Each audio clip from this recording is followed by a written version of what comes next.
Manufacturing is taking a raw material and transforming that into a consumer product at scale using industrial equipment. And so we're kind of right here at the end of our manufacturing process as we move into assembly. And I'll walk you through and I'll show you how we get here, like what the manufacturing process is to get to this point. But these are complete frames. We've taken steel tubing, we've cut the tubing, bent the tubing, welded it together, painted it, and now it's a frame that's ready to go into assembly. So our assembly floor is over here, and that's sort of the last phase of production in this building. But I'll walk you through. So right now you're in the biggest frame factory in America, the only scale bike frame factory left in the country.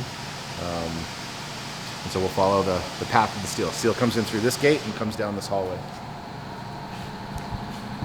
It's a dream of mine that we would have a typical production day, but a typical production day at Detroit Bikes doesn't really exist. It really changes for us based on our contracts. If we're just making our own brand, a typical production day would be our production manager, Tom, would set a schedule, and the different people kind of involved in different stages of the workflow would get their task for the day. So our welder might, know that he's welding 10 A-types that day.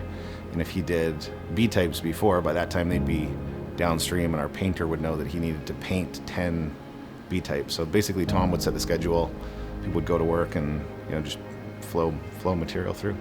A lot of our materials at Detroit Bikes are sourced from EMJ. So EMJ is a third-party steel provider. They do all kinds of metal, but for us we buy American chromoly steel from them. And on a typical schedule, we'd be ordering about once a week. So this is how we receive our steel.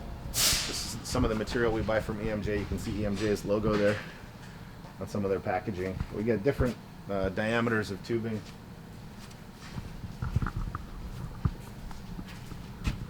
And here's sort of a side cut, so you can see it's a really thin wall, and that's because it's such strong material. So this type of steel, it's also used in aircraft, in race cars. They use it for roll cages in race cars.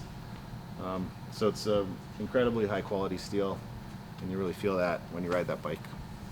Here's a welding station, but I'll take you over to this one. This is a frame fixture, also known as a jig. So this is a universal frame fixture. You can do any kind of frame you want on it, but we'll do production runs on these by getting them into position and kind of locking them in place so we can have it consistent for that run of bikes that we're making.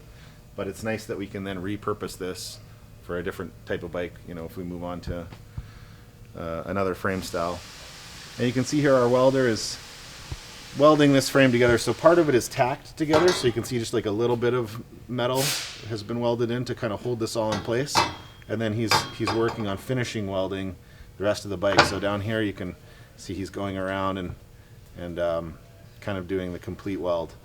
And this is a good chance to show you some of the different pieces that are on the frame. So we saw the bottom bracket shell that got made on the lathe, which is down here. So that's what the pedals go into. This is how the frame would be oriented. We saw the head tube with the notched edge in it. I didn't show you the machine, but we've got a machine that puts this nice bend in the top tube, and you weld on the cable guides.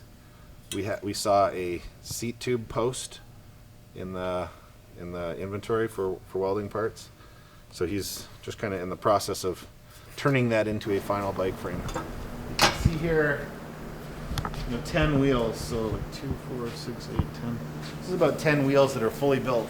That's how much space they take up. It's quite a bit of space. And if you imagine shipping 18 million pairs of wheels from China every year, so 36 million wheels in containers, think of all the air that's coming in boats from China every year. Whereas if you ship 10 rims, that just takes up that much space. And there's space in here where you can store stuff inside of them. So you can ship a lot less air from China if you just do the final wheel building here, and it's automated, so it makes sense. We should be doing that work here. So it's a really cool machine. Just take a rim, you pop it in here, and then you lace these spokes into it, and then you roll it down this thing, and then that tightens them all kind of in unison with each other to create a fully balanced wheel. So it's quite an art. In terms of the manufacturing process, paint and welding are probably the two most interesting. We've got really good welders here, so that's something again that differentiates our product from similarly priced products in the marketplace.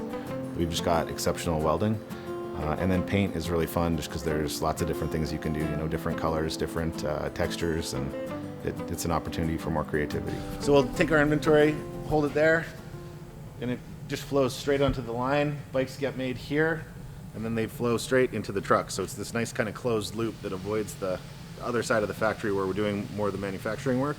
We can do assembly jobs just kind of in this one kind of tighter circle here. So that's it.